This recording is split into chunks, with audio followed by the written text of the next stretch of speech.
Hola, buenas tardes, sed todos bienvenidos un día más al canal de Mercader. Hoy vamos a hacer algo distinto también, vamos a darle otra vuelta de tuerca al canal y vamos a empezar la lectura de un libro relativamente corto que tiene tan solo 30 páginas, bueno, son 30 folios, de, de H.P. Lovecraft, un escritor que siempre me ha llamado mucho la atención. Hace mucho tiempo leí algo de él, pero ya apenas me acuerdo de nada. Pero es un escritor que siempre lo he tenido en el corazón, que no sé, porque me ha llamado mucho la atención su forma de escribir y su temática, ¿no? Que es el misterio, un poco estos seres extraños, mitológicos, ¿no? De tanto tiempo, seres más antiguos que el tiempo incluso. Eh, Su forma de describir las cosas, ¿no? Bueno, en definitiva, es un escritor que me llama la atención. Y bueno, pues para empezar, yo creo que La llamada de Cthulhu es un buen libro porque primero es corto y segundo, es un arranque, ¿no? Tanto para el canal, para iniciar este tipo de actividades, como, como para la propia lectura, ¿no? Para que me sea fácil a mí también y en fin. Entonces, bueno, es un libro, deciros que es un libro ya que se está libre de derechos por el tiempo transcurrido desde su edición y, y nada, pues lo he encontrado en internet, en una página web, no me acuerdo ahora cómo se llama, Alibrate se llama, sí, alibrate.com. O sea que ahí tenéis todos los libros que están libres de derechos y los que no. Es una librería que bueno, pues tienes acceso a ebooks y demás cosas. Entonces, bueno, no quiero hacer mucha publicidad porque, bueno, tampoco es el caso. Comenzamos la lectura, espero que os agrade, espero que os guste y nada, disculparme si en algún momento cometo algún error o me equivoco o me da carraspera o tengo que parar para beber agua. Así que nada, empezamos. Capítulo 1. El horror en arcilla. A mi parecer, no hay nada más misericordioso en el mundo que la incapacidad del cerebro humano de correlacionar todos sus contenidos. Vivimos en una plácida isla de ignorancia en medio de mares negros e infinitos, pero no fue concebido que debiéramos llegar muy lejos. Hasta el momento las ciencias, cada una orientada en su propia dirección, nos ha causado poco daño. Pero algún día, la reconstrucción de conocimientos dispersos nos dará a conocer tan terribles panorámicas de la realidad y lo terrorífico del lugar que ocupamos en ella, que solo podremos enloquecer como consecuencia de tal revelación o huir de la mortífera luz hacia la paz y la seguridad de una nueva era de tinieblas. Los teósofos han adivinado la imponente grandeza del ciclo cósmico en el que nuestro mundo y la raza humana no son sino un incidente transitorio. Los filósofos han hecho insinuaciones acerca de extrañas supervivencias en términos que podrían helar la sangre si no se enmascarasen tras un suave optimismo. Pero no procede de ellos la visión de épocas prohibidas que me hace sentir escalofríos cada vez que pienso en ella y me vuelve loco en mis sueños. Esta pequeña visión, como todas las pavorosas visiones de la realidad, fue el producto de una reconstrucción accidental a partir de varias cosas diferentes. En este caso, un antiguo artículo de periódico y las notas de un profesor fallecido. Espero que nadie más sea capaz de repetir esta reconstrucción. De hecho, si yo viviera lo bastante, jamás aportaría conscientemente un solo eslabón más a tan horrible cadena. Creo que el profesor también tenía intención de silenciar aquella parte de la que tuvo conocimiento, así como la de haber destruido sus notas si no le hubiera sobrevenido una repentina muerte.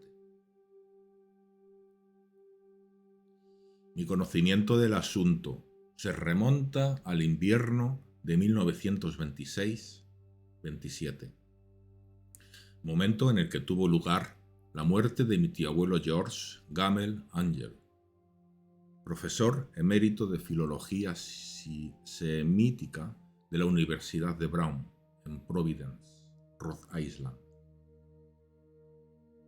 El profesor Angel era una autoridad reconocida en inscripciones de la antigüedad y con frecuencia habían recurrido a él los directores de museos importantes. A esto se debe que su fallecimiento a la edad de 92 años sea recordado por muchos. En el ámbito local, el interés se acrecentó por las oscuras circunstancias de su muerte. El profesor sufrió una extraña dolencia mientras volvía del barco de Newport, tal y como dijeron los testigos. Se derrumbó de repente, tras haber recibido el empellón de un negro con aspecto de marinero, que había salido de uno de los raros y oscuros callejones de la escarpada pendiente que constituía un atajo entre los muelles y la casa del difunto Williams Street. Los médicos fueron incapaces de encontrar ningún trastorno visible, pero terminaron por apuntar, tras una discusión, que la causa de la muerte debía ser una lesión desconocida del corazón, causada por el rápido ascenso de un hombre ya mayor por una colina tan pronunciada.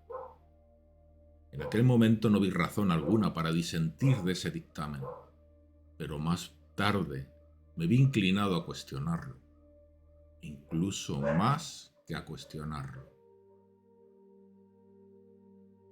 Como heredero y albacea de mi tío abuelo, que había muerto viudo y sin hijos, debía examinar sus papeles con cierta minuciosidad.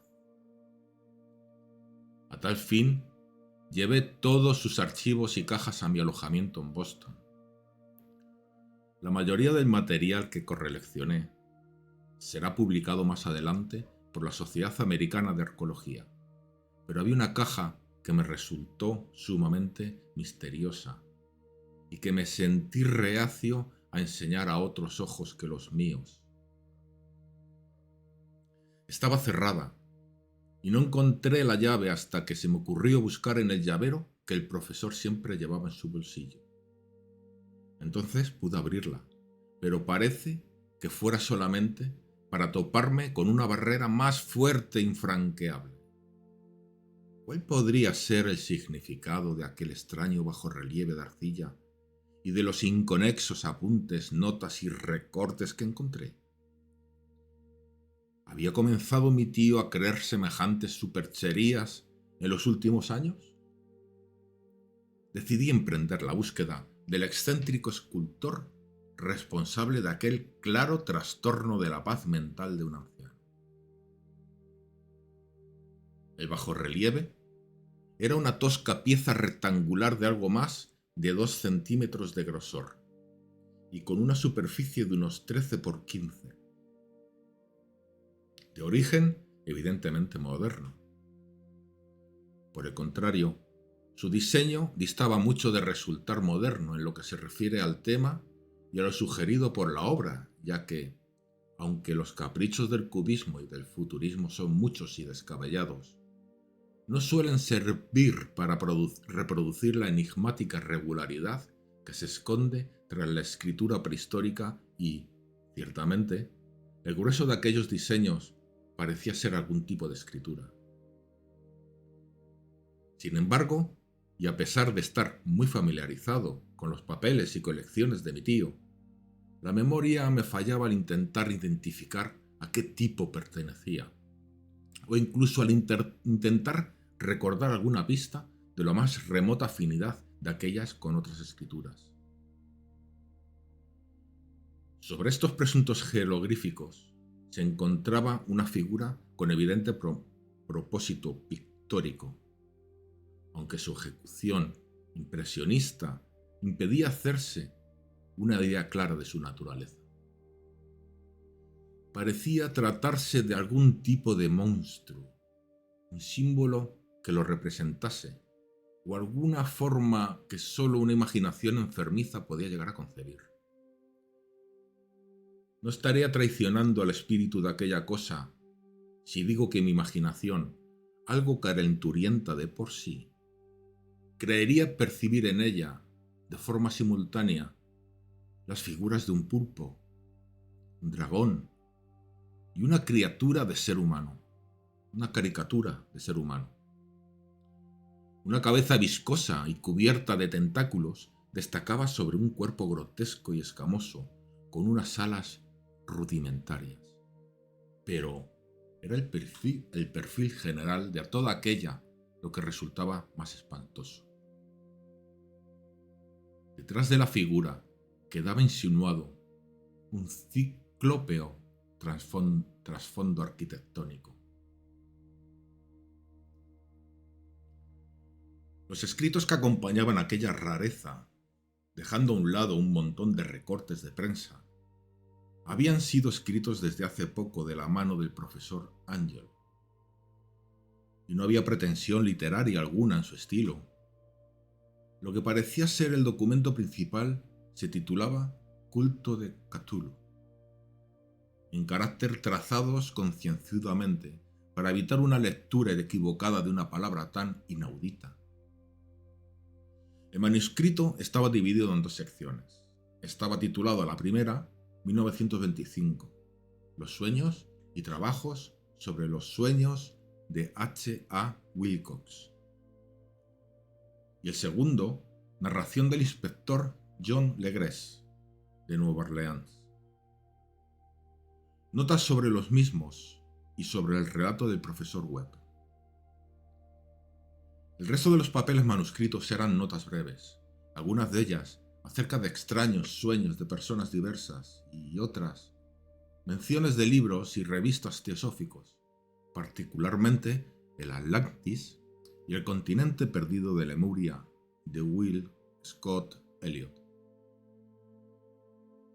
El resto eran comentarios acerca de longevas sociedades secretas y cultos secretos, con referencias a varios pasajes de fuentes mitológicas y antropológicas, como podrían ser la rama de oro de Fraser y la brujería en la Europa occidental de la señorita Murray. Los recortes aludían a extrañas enfermedades mentales y a una ola de locura o demencia colectiva que tuvo lugar en la primavera de 1925. La primera mitad del manuscrito principal daba cuenta de un suceso bastante peculiar. Parece ser que el 1 de marzo de 1925, un hombre moreno y delgado, de aspecto neurótico y excitado, se presentó en la casa del profesor Ángel llevando el singular bajorrelieve, todavía húmedo y fresco. En su tarjeta de visita aparecía el nombre de Henry Anthony Wilcox, y mi tío lo reconoció como el Benjamín de una excelente familia que le resultaba conocida. En los últimos tiempos el joven Wilcox había estado estudiando escultura en la Escuela de Diseño de Rhode Island y viviendo solo en el edificio Fleur de Lis, cercano a dicha institución. Wilcox era un joven precoz, de genio reconocido de una gran excentricidad, y ya desde la niñez había entusiasmado a gente con las extrañas historias y sueños que tenía por costumbre relatar. Decía de sí mismo que era psíquicamente hipersensible, pero la gente formal de aquella antigua ciudad comercial le tomaba simplemente por un tipo rarito. Al no mezclarse demasiado con sus compañeros de estudio, se apartó gradualmente de la vida social, y en aquel momento solo se relacionaba con un grupo de estetas de otras ciudades.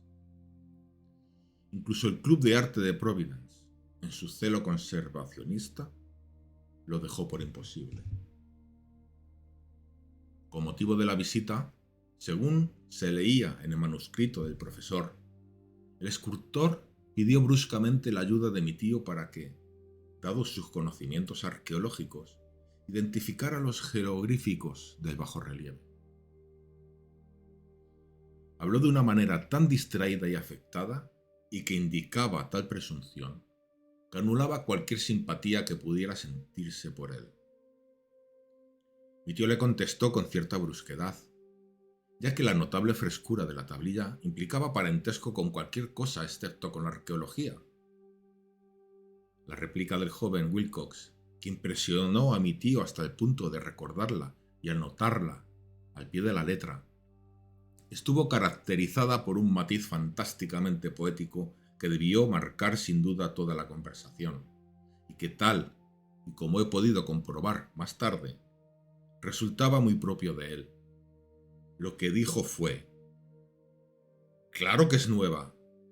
La hice la pasada noche en un sueño que tuve sobre extrañas ciudades. Y los sueños son más antiguos que la ensoñadora Tiro, la contemplativa Esfinge o la mismísima Babilonia cercada de jardines». Fue entonces cuando comenzó su inconexo relato, que de repente avivó un recuerdo aletargado de mi tío y se ganó su fervoroso interés. La noche anterior había tenido lugar un breve terremoto y de mayor intensidad de los últimos años de Nueva Inglaterra, y la imaginación del joven Wilcox había resultado fuertemente afectada. Al irse a dormir, tuvo un sueño sin precedentes sobre ciclópeas ciudades de titánicos sillares de piedra y monolitos que alcanzaban el cielo, chorreando todo el conjunto légamo de color verde y anunciando un horror latente. Los muros y pilares estaban cubiertos de jeroglíficos, y desde algún punto bajo el suelo le llegó una voz que no era tal, una sensación caótica que tan solo la imaginación podría transliterar en sonido, cosa que intentó hacer por medio de un revoltijo casi impronunciable de letras. Cthulhu Ftang. Este galimatías fue la clave para que el profesor recordase algo que le preocupaba y confundía. Preguntó al escultor con minuciosidad científica, y estudió con intensidad casi frenética el bajorrelieve en el que el joven se encontraba trabajando cuando, helándose de frío y vestido solo con su pijama, despertó de repente y se sorprendió al ver lo que hacía. Mi tío culpaba a su edad, como dijo Wilcox posteriormente, de su lentitud en reconocer los jeroglíficos y el diseño pictórico. Muchas de sus preguntas le parecieron fuera de lugar al visitante, especialmente cuando el profesor intentó encontrar conexiones entre Wilcox y las extrañas sectas y sociedades. Wilcox no pudo entender las repetidas promesas de silencio que le fueron ofrecidas a cambio de admitir su pertenencia a una extendida organización religiosa de carácter pagano o místico. Cuando el profesor se convenció de que Wilcox ignoraba la existencia de cualquier tipo de culto y de saber arcano, no dudó en asediar a sus visitantes solicitándole futuros informes acerca de sus sueños.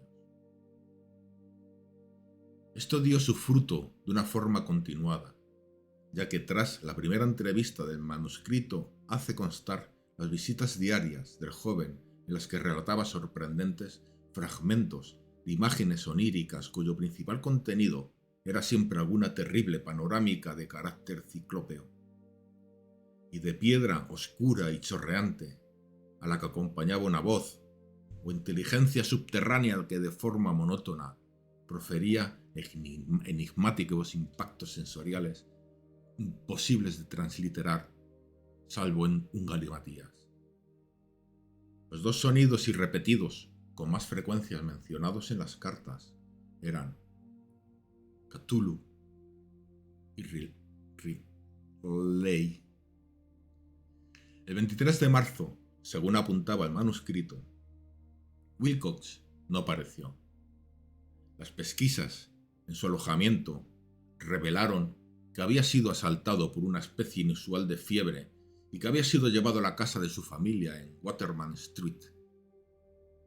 Wilcox había estado gritando durante la noche, despertando a varios de los artistas que vivían en la residencia, y desde entonces solo había manifestado estados alternativos de inconsciencia y delirio.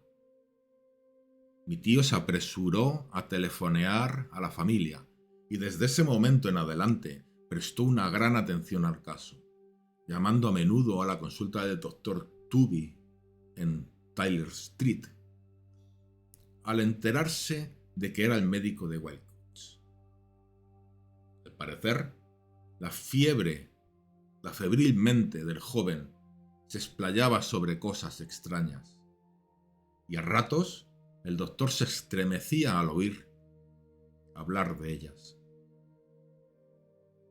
Tales visiones no se limitaban a la repetición constante de cosas soñadas con anterioridad, sino que aludían locamente a una gigantesca cosa de kilómetros de altura, que caminaba o se movía pesadamente.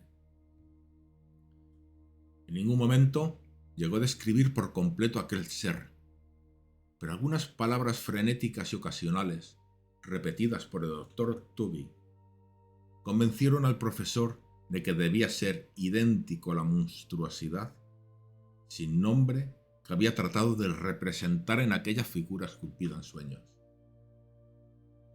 El doctor añadió que cualquier referencia a este objeto suponía, sin excepción, el preludio del hundimiento del joven en un estado letárgico.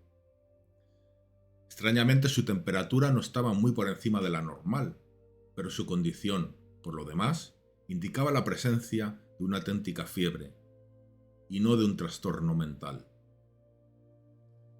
Alrededor de las 3 de la tarde del 2 de abril, todo rastro de la enfermedad de Wilcox desapareció de repente. Este se sentó sobre la cama, asombrado de encontrarse en casa de sus padres y completamente ignorante de lo acontecido en los sueños o las realidades de la noche del 22 de marzo. Tras darle de alta al médico, Wilcox tardó solo 3 días en volver a su alojamiento, pero en adelante dejó de interesar al profesor Angels. Todo rastro de sueños extraños se habían desvanecido al llegar su recuperación, y mi tío dejó de tomar nota de sus visiones oníricas tras una semana de explicaciones irrelevantes y sin sentido acerca de sus corrientes. Aquí termina la primera parte del manuscrito, pero algunas referencias a ciertas notas dispersas me dieron mucho en lo que pensar, hasta el punto que solo el arraigado escepticismo que caracterizaba mi filosofía por aquel entonces era capaz de explicar mi continua desconfianza por el artista. Las notas en cuestión eran las que describían los sueños de varias personas a lo largo del mismo periodo en el que joven Wilcox había experimentado sus extrañas visitaciones. Parece ser que mi tío inició rápidamente un sistema increíble, ramificado de investigación entre casi todos los amigos a los que podía preguntar, sin parecer impertinente acerca de sus sueños nocturnos, así como de la fecha de cualquier visión fuera de lo común que hubieran experimentado en tiempos recientes. Según parece, la acogida de su solicitud resultó muy variada, pero al menos debió recibir más respuestas de las que una sola persona podía ser capaz de atender sin ayuda de un secretario. La correspondencia original no había sido conservada, pero sus notas al respecto forman un minucioso y significativo resumen. La gente normal de la vida social y de los negocios, la sal de la vida de la sociedad de Nueva Inglaterra, dio un resultado negativo casi en su mayoría aunque hubo algún que otro caso aislado de intranquilas e indefinidas visiones nocturnas, siempre entre el 23 de marzo y el 2 de abril, periodo que coincidía con el delirio del joven Wilcox. Aquellos dedicados a la ciencia no resultaron mucho más afectados, aunque 4 casos de vagas descripciones podrían sugerir que la existencia de visiones fugaces de extraños paisajes, y uno de ellos hacía incluso mención a un miedo ante algo anormal que pudiera sobrevenir. Fue de los artistas y poetas de quienes llegaron las respuestas pertinentes, y sé perfectamente que se hubiera desatado el pánico entre ellos de tener posibilidad de comparar sus notas.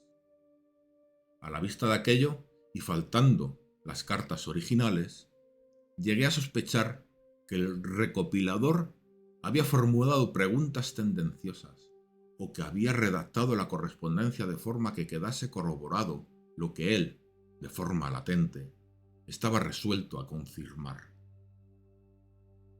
Esta es la razón por la que continué pensando que Wilcox, de alguna forma al corriente de ciertos datos del pasado en posesión de mi tío, había estado aprovechándose del veterano científico.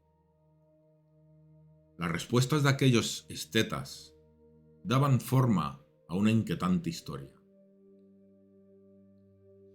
Desde el 28 de febrero al 2 de abril, una gran proporción de ellos había soñado con cosas muy extrañas, siendo la intensidad de estos sueños incongruentemente mayor durante el periodo correspondiente al delirio del escultor. Más de la cuarta parte de los que informaron acerca de algo decían haber tenido visiones y escuchado sonidos no muy distintos de los que Wilcox había descrito. Alguno de los soñadores confesó haber sentido un miedo intenso hacia una cosa gigantesca e innombrable, visible casi al final. Uno de los casos descritos con más énfasis en las notas fue realmente lamentable.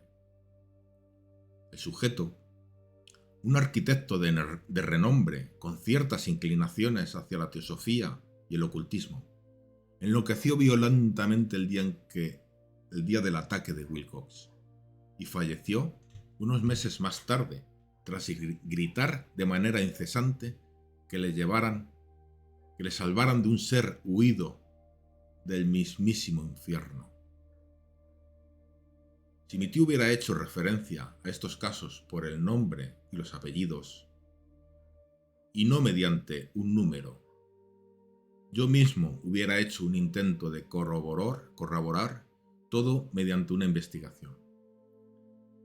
Pero tal como estaban, solo tuve éxito en seguir la pista a unos cuantos.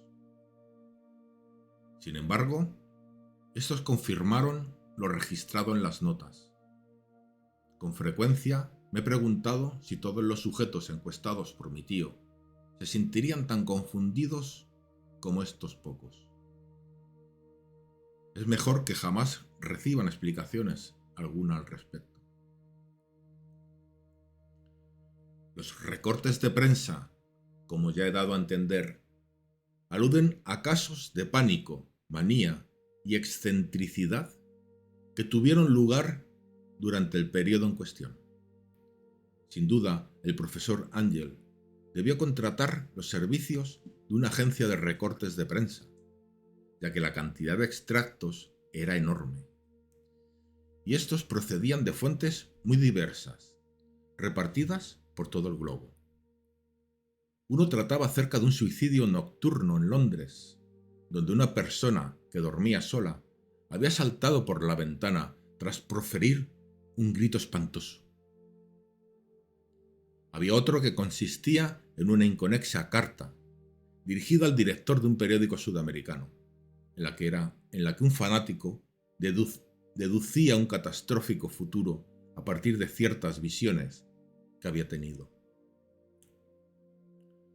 Un comunicado procedente de California describía a una colonia de teósofos vistiéndose de tocas blancas, como preparativo de algún glorioso cumplimiento que jamás tuvo lugar. Mientras que las noticias llegadas desde la India hablaban con cautela acerca de serios disturbios causados por nativos hacia finales de marzo.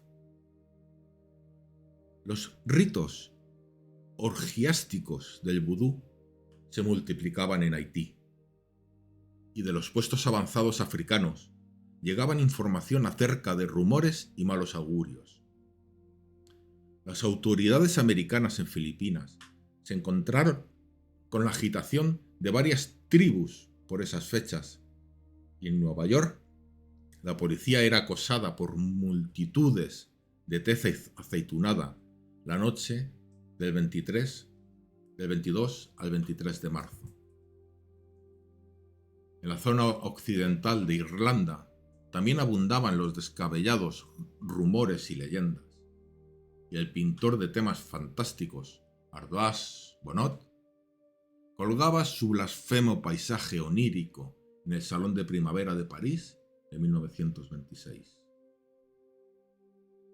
Fueron tan numerosas las alteraciones que tuvieron lugar en los manicomios que solamente un milagro hubiera sido capaz de evitar que la cofradía médica advirtiese los extraños paralelismos y sacase desconcertantes conclusiones de aquello. Un extraño montón de recortes que aún hoy no puedo concebir con qué insensible racionalismo fui capaz de desechar. Pero por aquel entonces ya estaba convencido de que el joven Wilcox conocía aquellas viejas cuestiones mencionadas por el profesor.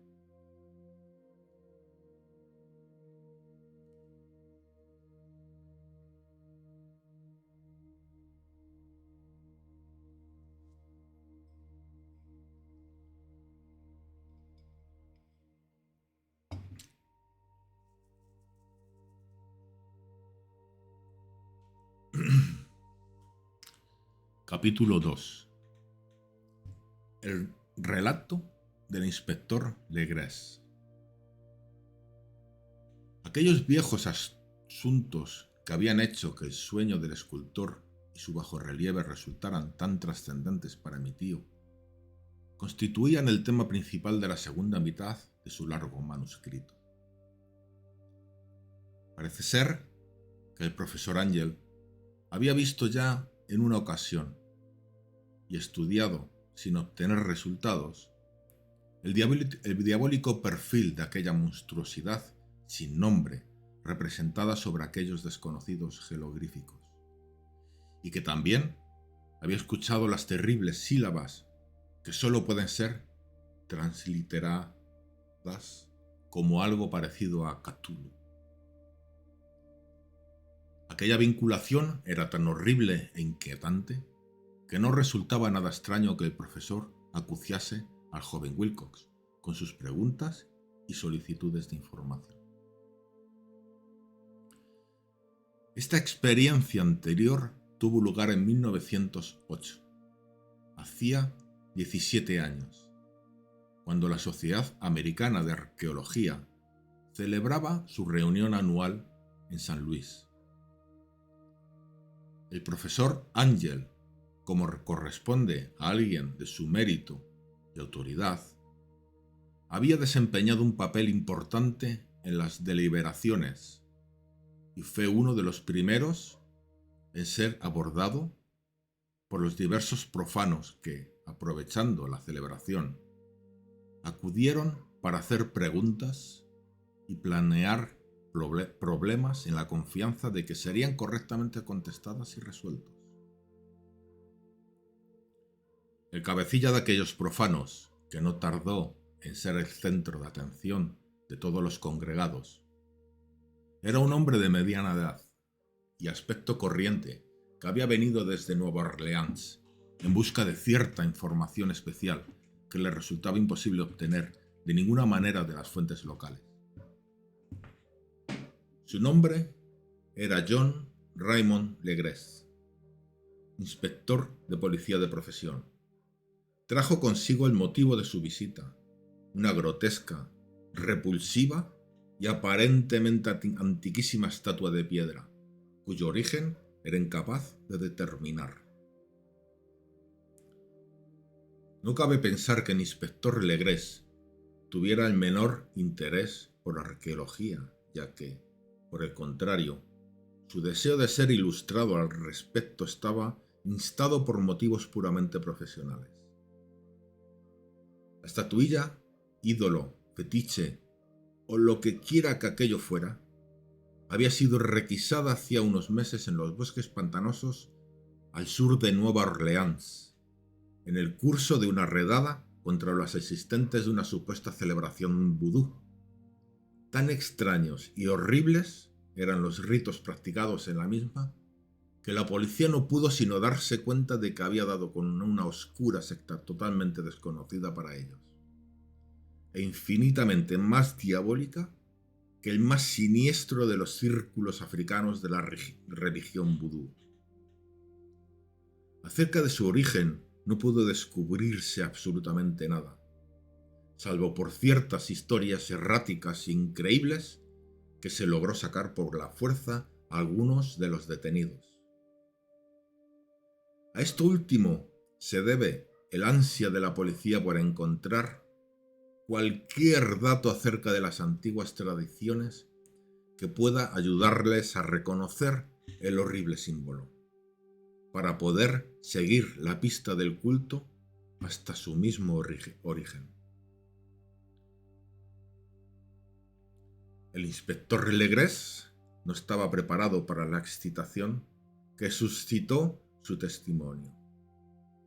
Un simple vistazo de la estatuilla fue suficiente para hacer que los hombres de ciencia, allí congregados, se sumiesen en un estado de tensa excitación y no perdieran ni un solo momento en amontonarse alrededor del policía para así poder contemplar la diminuta figura, de tan extraña apariencia y tan remota antigüedad, que daba lugar a inopinadas y arcaicas perspectivas aún por desvelar.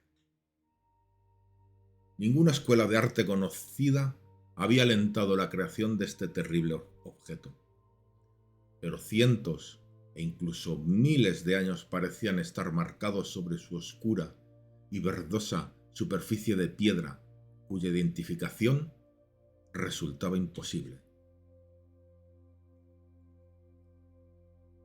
La figura, que al final fue pasada lentamente de mano en mano para que pudiera llevarse a cabo un estudio más cercano y detallado de la misma, tenía entre 18 y 20 centímetros de altura y estaba esculpida con una gran habilidad artesanal. Representaba a un monstruo de perfil vagamente humano, pero con una cabeza a modo de pulpo, cuya cara era una masa de tentáculos, un cuerpo cubierto de escamas y de aspecto gomoso, unas prodigiosas garras, tanto en extremidades anteriores como posteriores, y unas largas y estrechas alas en la espalda. Aquella cosa, de la que parecía desprenderse una terrible y antinatural malevolencia, tenía una corpulencia algo abotargada y estaba sentada en cuclillas, con cierto aire maligno, sobre un pedestal cubierto de caracteres indescifrables. Las puntas de las alas tocaban el lado posterior del pedestal y su trasero ocupaba el centro, mientras que las largas y curvas garras de las dobladas patas inferiores hacían la parte frontal y se extendían a lo largo de todo el tercio superior del pedestal. La cabeza del cefalópodo se encontraba inclinada hacia adelante, de modo que los extremos de sus tentáculos faciales rozaban la parte posterior de las grandes garras delanteras que, a su vez, estaban abrazadas a las rodillas elevadas de la agachada criatura.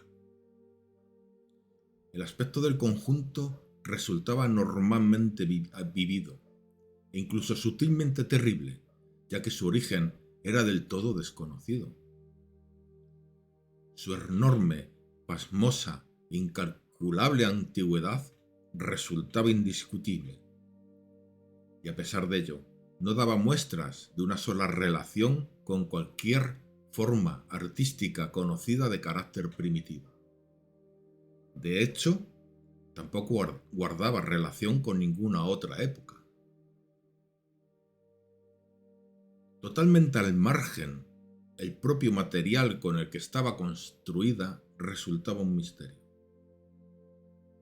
ya que aquella piedra verdinegra, de aspecto maleable, con motas y vetas doradas e iridiscentes, no se asemejaba a nada conocido por la geología o la mineralogía. Los caracteres que cubrían la base eran igualmente desconcertantes y ninguno de los presentes pudo formarse la menor idea de su origen lingüístico, a pesar de encontrarse allí la mitad de los expertos mundiales en la materia. Estas inscripciones, así como la estatuilla y su forma material,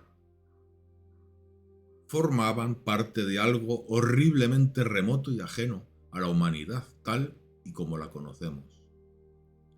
Algo que terriblemente sugiere la existencia de antiguos e idólatras ciclos de vida en los que nuestro mundo y concepciones no tienen cabida alguna. No obstante, después de que todos los congregados sacudiesen sus cabezas, confesando su derrota ante el problema planteado por el inspector, hubo un hombre entre los allí reunidos que creyó percibir una extraña familiaridad en la monstruosa figura y la escritura, y que al momento contó con cierta timidez lo poco que sabía. Esta persona era el difunto William Channing Webb, profesor de antropología de la Universidad de Princeton y un explorador de reconocido prestigio. El profesor Webb había participado 48 años atrás en una expedición a Groenlandia e Islandia en busca de ciertas inscripciones rúnicas que no llegó finalmente a encontrar.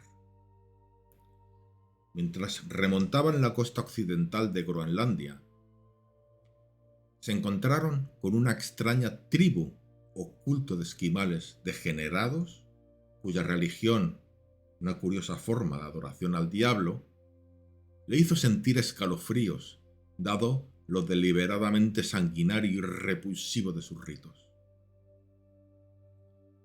Era una fe de la que otros esquimales sabían muy poco y de la que solo se hablaba en medio de un gran pánico, diciendo que procedía de épocas horriblemente antiguas y anteriores a la creación en nuestro mundo. Además de ritos indescriptibles y sacrificios humanos, también se practicaban otros extraños ritos de carácter hereditario, dirigidos a un anciano demonio supremo, Olarnasuk.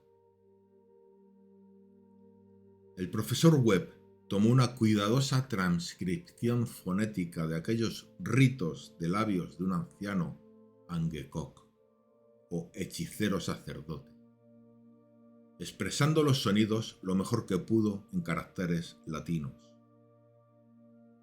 Pero en aquellos momentos el asunto de principal trascendencia no era otro que el fetiche que aquel culto adoraba y alrededor del cual danzaban los sectarios cuando la aurora se alzaba por encima de los gélidos acantilados. Este era, afirmó el profesor, un tosco bajorrelieve de piedra que constaba de un horrible dibujo y de ciertas inscripciones enigmáticas y, según le parecía, era una versión más tosca pero similar en todas sus características esenciales a la inhumana efigie que yacía en aquel momento frente a los reunidos. Estos datos recibidos con incertidumbre y asombro por los presentes, probaron ser en especial interés para el inspector Legres, que comenzó de inmediato a acosar con preguntas al informante, ya que había copiado y tomado nota de un ritual oral escuchado a los adoradores del culto de los pantanos que sus hombres detuvieron. Suplicó al profesor que recordase lo mejor que pudiera las sílabas que anotó en su convivencia con aquellos diabólicos esquimales. Lo que siguió entonces fue una exhaustiva comparación de detalles y un momento de pavoroso silencio, cuando el detective y el científico llegaron a la conclusión de la práctica identidad de la frase común a aquellos dos rituales diabólicos pertenecientes a mundos tan diferentes y distantes entre sí. Lo que cantaban a sus ídolos gemelos, tanto los hechiceros esquimales como los sacerdotes de los pantanos de Luisiana, era, en esencia, era algo muy parecido a esto. Las divisiones entre palabras se han supuesto en base a los cortes que tradicionalmente se hacían en la frase al cantarla voz alta. Ngluingl Naf Cthulhu Reyleg Gah Nag Tang. Legres tenía algo a su favor frente al profesor Webb, ya que en varias ocasiones sus prisioneros mestizos le habían repetido lo que los viejos oficiantes les contaron del significado de estas palabras. El verso se traduciría por algo parecido a esto. En su morada de Reyleg, el difunto Cthulhu espera soñando. En ese momento, en respuesta a una exigencia urgente y generalizada, el inspector Legres relató, de la forma más completa posible, su experiencia con los adoradores de los pantanos. Un relato que mi tío, tal y como pudo ver, consideró de una forma profunda y trascendente. La historia participaba de los más locos sueños de mitómanos y teósofos, y demostraba el asombroso grado de imaginación cósmica poseído por aquellos mestizos y parias, algo que era lo que menos se hubiese podido esperar de ellos. El día 1 de noviembre de 1907, la policía de Nueva Orleans fue llamada a acudir con urgencia a la región pantanosa y lacustre al sur de la ciudad. Los ocupantes ilegales de la zona, en su mayoría primitivos, pero amables descendientes de los hombres Lafitte, eran presa de un terror absoluto debido a algo desconocido que se les había acercado en silencio durante la noche. Al parecer, se trataba de vudú, pero un vudú de un tipo más terrible que jamás habían llegado a conocer, y algunas mujeres y niños habían desaparecido desde que el maléfico Tam Tam comenzó su incesante golpeteo a lo lejos, en el interior de los negros y embrujados bosques por los que ninguno de los colonos se atrevía a aventurarse. Había gritos demenciales y angustiosos chillidos, cantos que helaban la sangre y danzantes llamas endemoniadas, y según añadió el aterrado mensajero, la gente no podía soportarlo con más tiempo. De ese modo, un destacamento de 20 policías, repartidos entre 2 carruajes y un automóvil, emprendió la marcha en las últimas horas de la tarde con el tembloroso colono haciendo las veces de guía. Sapearon al final del camino transitable y durante kilómetros chapotearon en silencio a través del terrible bosque de cipreses al que la luz del día nunca llegaba. Feas raíces y maléficas lianas de musgos de Florida les acosaron y, de vez en cuando, los montones de piedras enmohecidas o los restos de paredes putrefactas intensificaban, con su sola insinuación de unos pobladores tan morbosos, una sensación depresiva de que cada árbol mal formado y cada fungoso calvero contribuía a crear. Al rato se divisó el asentamiento de aquellos colonos, no más que un miserable montón de cabañas, y sus histéricos moradores corrieron a piñarse alrededor del grupo de policías que aportaba faroles que se balanceaban. El apagado ritmo del tam-tam resultaba ahora levemente audible, muy a lo lejos, y algún alarido aterrador llegaba a ratos cuando el viento cambiaba la dirección. Un brillo rojizo parecía también filtrarse a través de la pálida maleza más allá de las interminables avenidas del bosque nocturno. A pesar de tener aún miedo a quedarse solos de nuevo, los aterrados colonos se negaron en redondo a avanzar un solo palmo más en dirección a aquella escena que impía adoración. De modo que el inspector Legrés y sus 19 colegas se internaron sin guía alguno entre negras arquerías de horror por las que ninguno de ellos había pasado con anterioridad. El área en las que ahora se adentraba la policía había tenido siempre mala fama. Era prácticamente desconocida por el hombre blanco y en absoluto transitada por éste.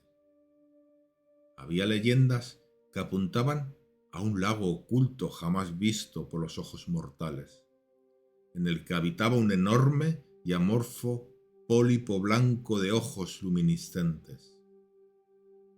Y los colonos cuchicheaban acerca de unos diablos con aspecto de murciélago que salían volando de cavernas en el interior de la tierra para adorarlo a la medianoche. Los colonos afirmaban que aquello había estado allí desde antes de Iberville, desde antes de La Salle, desde antes de los indios, e incluso antes que las saludables bestias y aves que poblaron esos bosques. Aquel ser era una pesadilla en sí mismo, y su sola visión suponía la muerte. Pero también hacía soñar a los hombres, y por esa razón, estos sabían lo suficiente como para mantenerse lejos de él. La orgía vudú estaba teniendo lugar en los márgenes de tan temida zona, pero eso era ya lo suficientemente malo de por sí. Es posible, por lo tanto, que el lugar de la celebración hubiera aterrorizado más a los colonos que los escalofriantes sonidos e incidentes. Solamente la poesía o la locura pueden hacer justicia a los ruidos escuchados por los hombres de Legrés a medida que se abrían paso por el negro pantano hacia el rojizo resplandor y el apagado sonido de los tambores. Existen rasgos vocales propios del ser humano y rasgos vocales propios de las bestias, pero resulta harto horrible escuchar los unos cuando la fuente de la que proceden deberían proceder de los otros. La furia animal y el libertinaje orgiástico se azotaban el uno al otro hasta alcanzar cotas demoníacas. En medio de un éxtasis de aullidos y graznidos que desgarraban aquellos bosques nocturnos y reverberaban por toda su extensión como si se tratase de tormentas pestilentes surgidas de los abismos del infierno. De vez en cuando, aquel ulular sin orden ni concierto se detenía. Y de lo que parecía ser un coro bien orquestado, surgían roncas voces entonando en sonsonete aquella horrible frase o ritual. Pingli, Mingl, Naft Katulu, Lie, Wach Nalach, Ftang. Entonces fue cuando los hombres, habiendo ya alcanzado un lugar donde la vegetación era menos frondosa, se toparon de repente con la visión del terrible espectáculo. 4 de ellos se tambalearon y uno se desvaneció. Y otros 2 profirieron un desquiciado grito que afortunadamente fue enmudecido por la furiosa cacofonía que procedía de aquella orgía. Legrés echó agua de los pantanos en la cara del desmayado, y otros se quedaron temblando allí de pie, casi hipnotizados por el horror. En un claro natural del pantano había un islote cubierto de hierbas de algo menos de media hectárea, sin árboles y relativamente seco.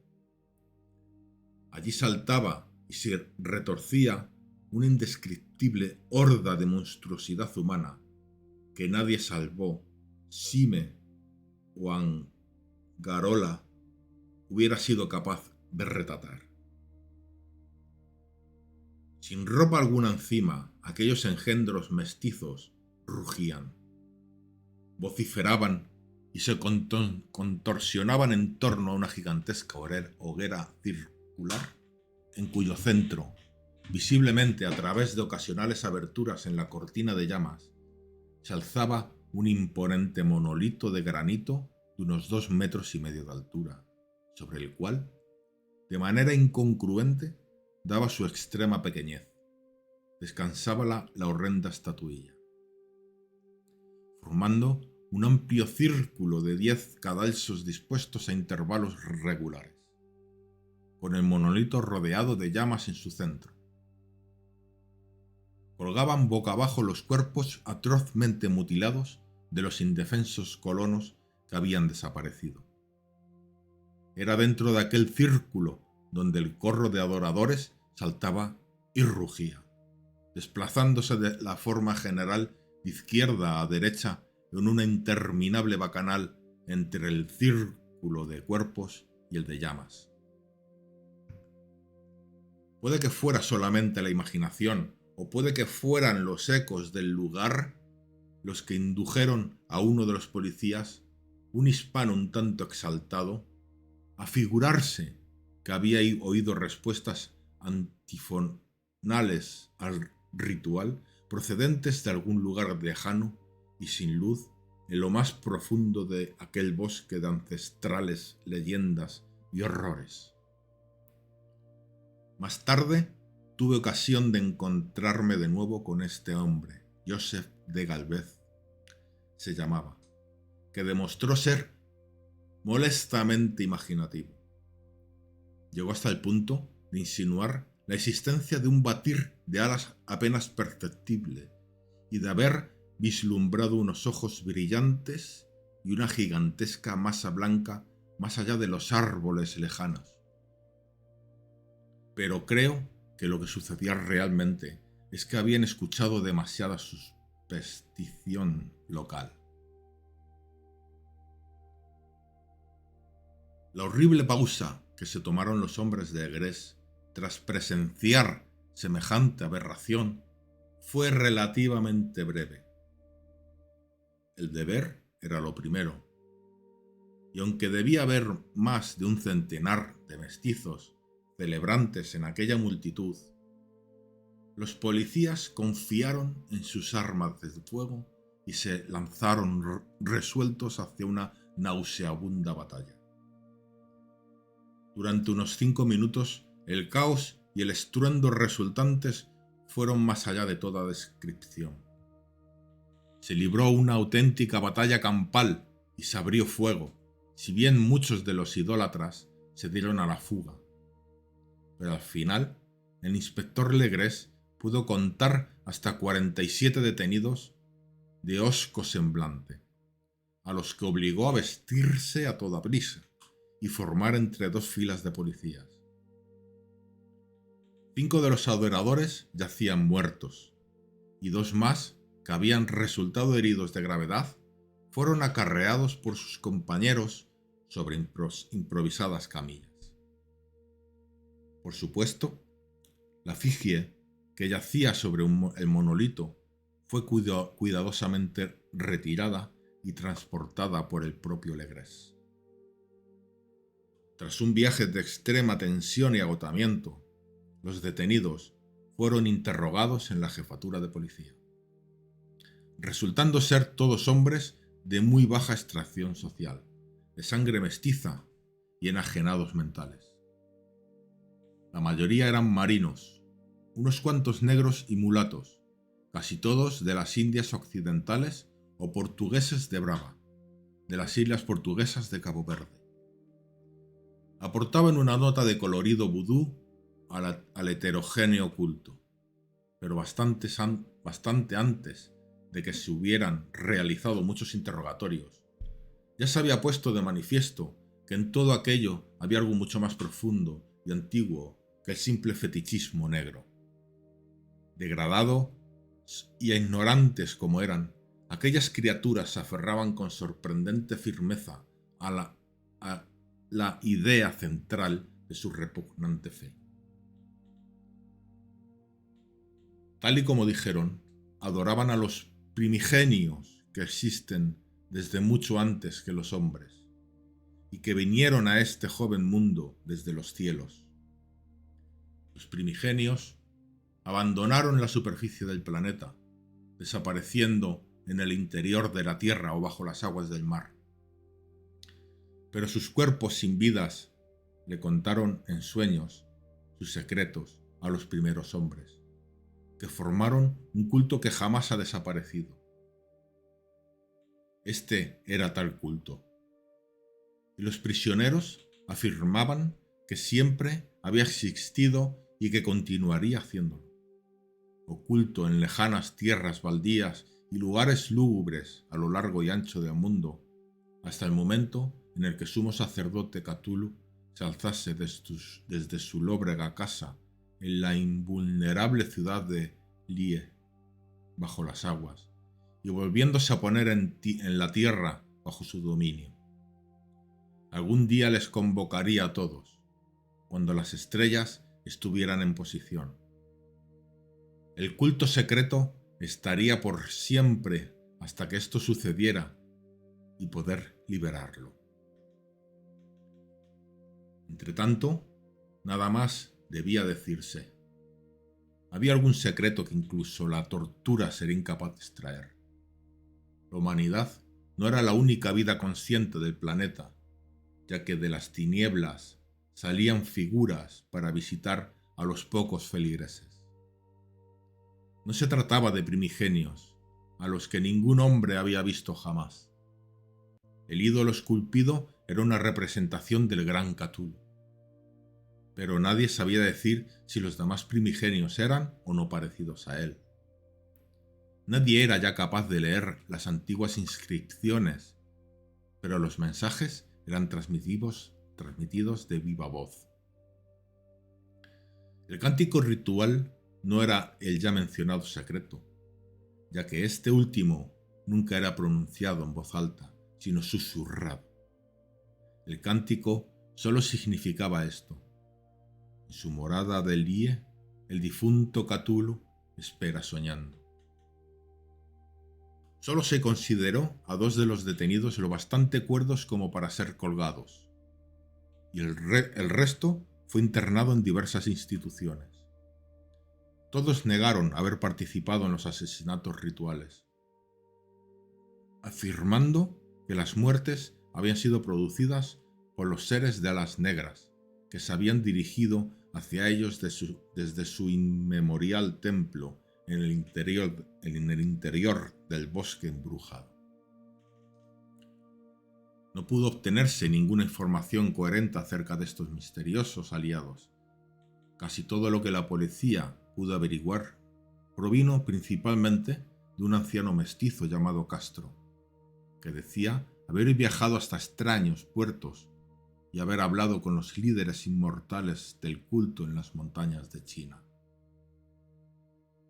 El viejo Castro recordaba retazos de una horrible leyenda que hacía palidecer las especulaciones de los teósofos, y que el hombre y el mundo pareciesen algo de reciente aparición y de existencia transitoria. Ha habido épocas remotas en que otros seres que vivían en sus grandes ciudades gobernaban la tierra. Castro dijo que, según le habían contado aquellos chinos inmortales, aún podían encontrarse vestigios de aquellos enciclópeas piedras de las islas del Pacífico. Ellos murieron muchas eras antes de la aparición del hombre, pero existen ciertas artes que pueden hacerlos revivir cuando las estrellas estén de nuevo en la posición propicia dentro del ciclo de la eternidad. Efectivamente, ellos habían venido de las estrellas y habían traído consigo sus imágenes. Estos primigenios, continuó Castro, no estaban compuestos del todo de carne o sangre.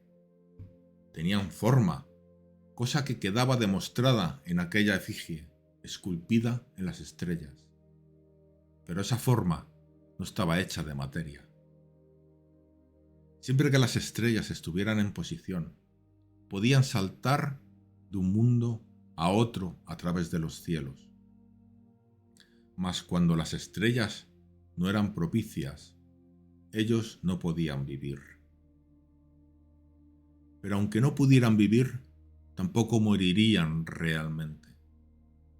Todos yacen en moradas de piedra en la gran ciudad de Leyte, protegidos por los hechizos del omnipresente Cthulhu, en espera del día de la gloriosa resurrección en que las estrellas y la tierra les sean de nuevo favorables. Llegado ese momento, alguna fuerza del exterior debe liberar sus cuerpos.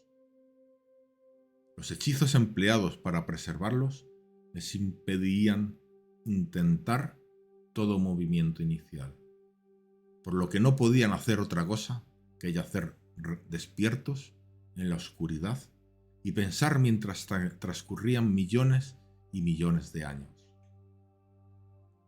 Ellos estaban al tanto de todo lo que acontecía en el universo, pues su forma de comunicación era la transmisión del pensamiento. Incluso hoy hablaban en sus tumbas. Cuando, después de infinitas épocas de caos, llegaron los primeros hombres, los primigenios hablaron a los más sensitivos de entre ellos, modelando sus sueños, ya que solamente así podía su lengua alcanzar las mentes carnales de los mamíferos. Entonces susurró Castro: aquellos primeros hombres formaron el culto en torno a unos pequeños ídolos que les mostraron los grandes ancianos, ídolos traídos de épocas distintas, desde estrellas sin luz. Ese culto no desaparecerá nunca hasta que las estrellas vuelvan a estar en posición y los sacerdotes ocultos consigan sacar el gran Cthulhu de su tumba para que resucite a sus súbditos y reanude su dominio sobre la tierra. Esos tiempos serán fácilmente reconocibles, porque entonces la humanidad se habrá vuelto como los primigenios, libre y salvaje, más allá del bien y del mal, dejando a un lado la ley y la moral, y todos los hombres gritarán y matarán y gozarán era su alegría. Entonces los primigenios liberados les enseñarán nuevas formas de gritar y de matar, de solozarse y disfrutar. Y la tierra entera arderá en un holocausto de éxtasis y libertad. Mientras tanto, el culto, mediante los ritos apropiados, debe mantener viva la memoria de aquellas antiguas costumbres y escenificar la profecía de su regreso. En tiempos remotos, hombres elegidos habían hablado en sueños con los primigenios sepultados, pero un día algo sucedió. La gran ciudad pétrea de Lie, con sus tumbas y monolitos, se hundió bajo las aguas. Y las aguas profundas, llenas del misterio primigenio que ni los pensamientos pueden atravesar, habían cortado aquella comunicación espectral.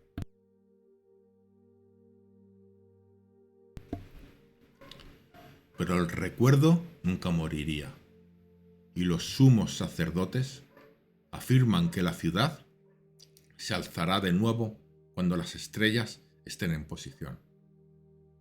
Entonces saldrán de la tierra los negros espíritus que en ella habitan, enmohecidos y tenebrosos, cargados de rumores siniestros obtenidos en cavernas situado bajo el mismo fondo del mar. Pero el viejo Castro prefería no hablar demasiado acerca de ellos. Se calló de repente, y no hubo persuasión o sutileza alguna capaz de sacarle una sola palabra más al respecto. Curiosamente, tampoco quiso hablar acerca del tamaño de los primigenios. Del culto dijo que, según pensaba, su núcleo yacía en medio de las arenas intransitables del desierto de Arabia, donde Irem, la ciudad de los pilares, sueña oculta e indemne. La secta no estaba aliada a los cultos europeos de brujería y resultaba prácticamente desconocido más allá de sus propios integrantes. Ningún libro había siquiera insinuado la existencia de este, aunque los chinos imperecereros afirmaron que el Necronomicon del árabe loco Abdul al-Harreth contenía ciertos dobles significados que los iniciados podrían interpretar a su antojo, especialmente el tan discutido pareado,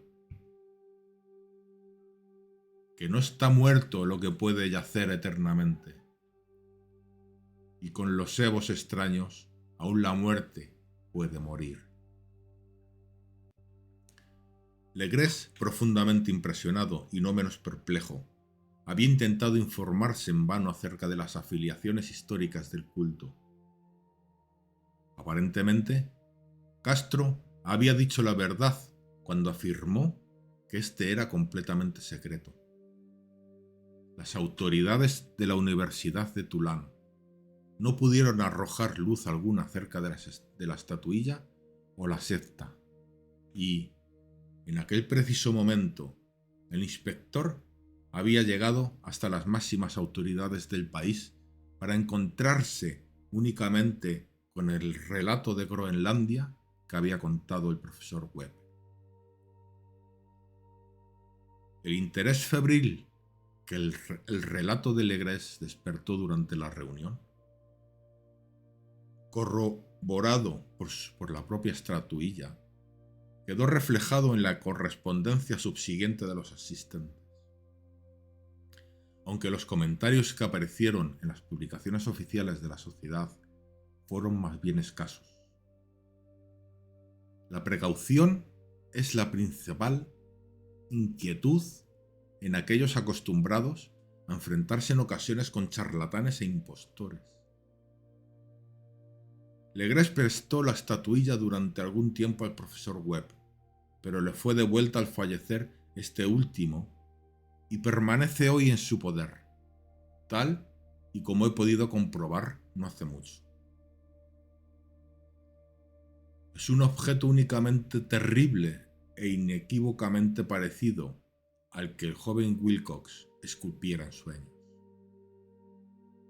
No me extraña que mi tío se entusiasmase con el relato del escultor, pues ¿qué ideas no le llegarían a la cabeza tras lo que Legrés había aprendido del culto? Si escuchase a un joven sensible decir no sólo que había soñado con la estatuilla y los jeroglíficos exactos de la imagen hallada en los pantanos y en la tablilla de Groenlandia, sino que en sueños le habían llegado al menos 3 de las precisas palabras que componían la fórmula pronunciada tanto por los diabólicos esquimales como por los mestizos de Luisiana. El inicio inmediato por parte del profesor Ángel de una investigación con la mayor minuciosidad por parte resultó eminentemente natural, aunque yo, personalmente, sospechaba que el joven Wilcox había oído del culto de alguna forma y que había inventado una serie de sueños para enfatizar aquel misterio y prolongarlo a expensas de mi tío. No cabía duda de que las descripciones de los sueños, de los recortes recopilados por el profesor, venían a corroborar los hechos. Pero la racionalidad de mi mente y la extravagancia de todo este tema me llevaron a adoptar lo que a mi juicio eran las conclusiones más sensatas. De ese modo, tras estudiar detenidamente una vez más el manuscrito y correlacionar las notas teosóficas y antropológicas acerca del culto con el relato de Legrés, viajé hasta la residencia del escultor en Providence para echarle la reprimenda que me parecía apropiada por haber embaucado de manera tan atrevida a un hombre educado y de edad.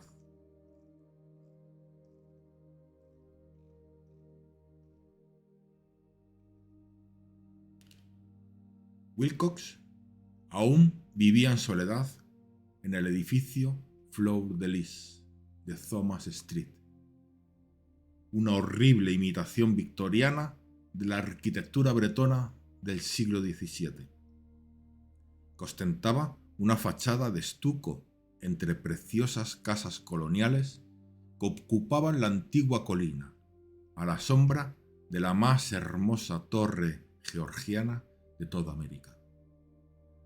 Lo encontré trabajando en su estudio y hube de admitir que el genio del escultor era profundo y auténtico, nada más ver las obras que allí había repartidas. Creo que con el tiempo será recordado como uno de los grandes artistas de lo decadente, porque había ya cristalizado en arcilla y algún día reflejaría en el mármol pesadillas y fantasías que solo Arthur Machen evoca en su prosa y Clark Ashton Smith plasma en su verso y pinturas. Moreno y delicado, y de un descuidado aspecto, se volvió lánguidamente al llamar yo a la puerta y me preguntó qué quería sin siquiera levantarse. Manifestó cierto interés cuando le dije quién era, pues mi tío había despertado su curiosidad al investigar sus sueños, pero nunca le había explicado la razón del estudio. No amplié su conocimiento acerca del asunto, pero busqué con cierta sutileza la forma de poder sacarle algo. En poco tiempo pude convencerme de su sinceridad, pues hablaba acerca de sus sueños de una forma que a nadie podría engañar. Estos sueños y los residuos que estos habían dejado en su subconsciente habían tenido una profunda influencia en su arte, cosa que confirmó al mostrarme una morbosa estatua cuyo contorno casi me hizo estremecer con la potencia de su siniestro poder evocativo.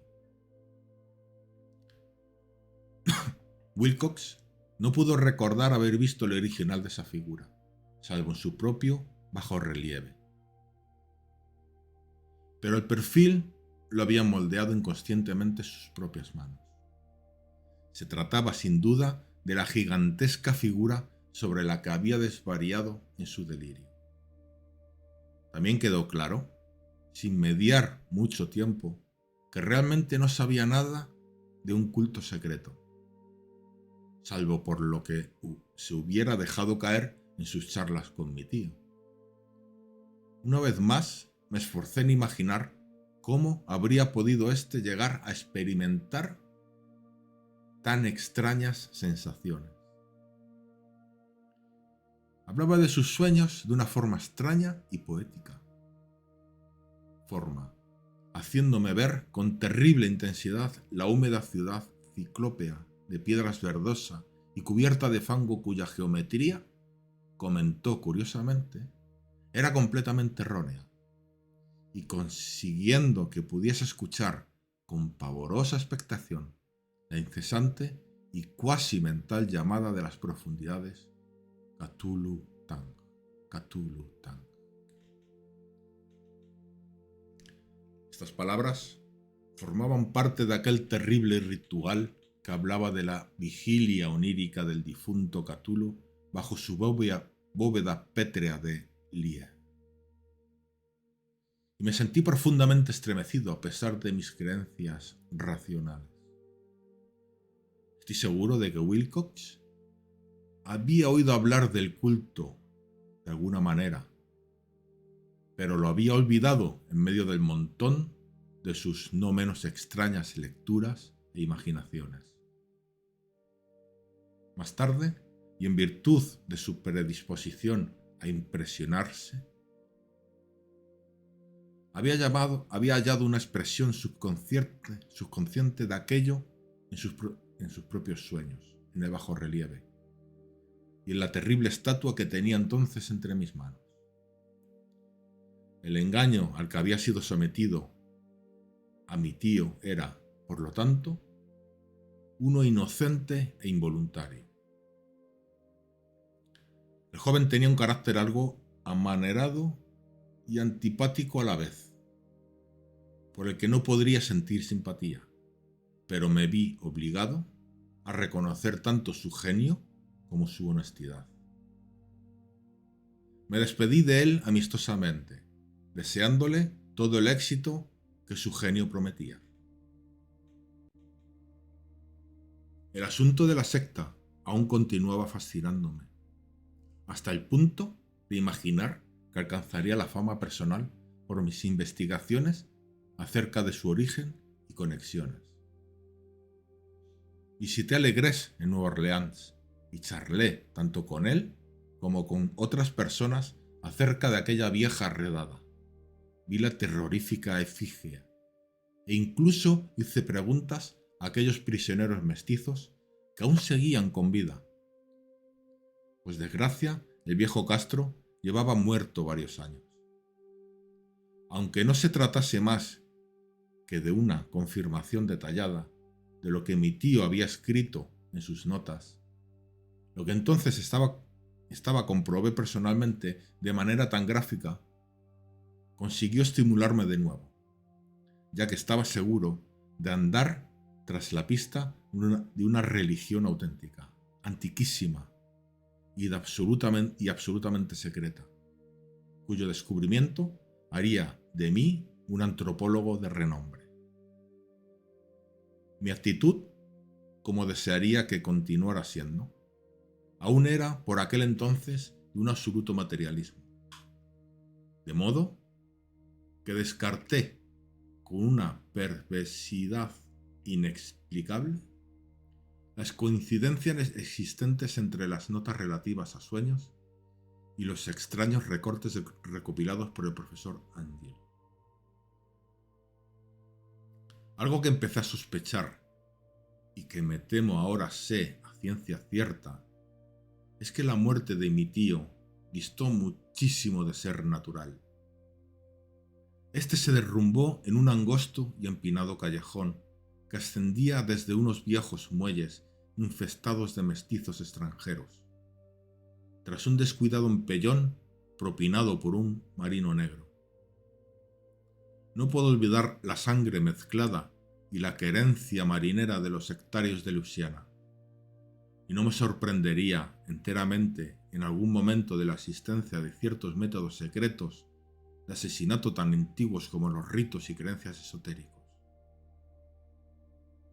Legrés y sus hombres no han sufrido daño alguno, pero en Noruega han muerto cierto marinero que fue testigo de cosas extraordinarias. ¿Habrían llegado las pesquisas de mi tío a oídos siniestros tras obtener la información del joven escultor? Creo que el profesor Ángel murió porque sabía demasiado. Que yo desaparezca de igual manera está aún por ver. Porque ahora yo sé mucho. Bueno, ya queda poco, quedan apenas 10 páginas, pero lo voy a dejar para otro momento. Así que nada, espero que os haya gustado, espero que a mí me resulte satisfactorio la lectura, porque la verdad es que me gusta leer y bueno, pues la intención es leer para todo el mundo y leer en compañía, ¿no?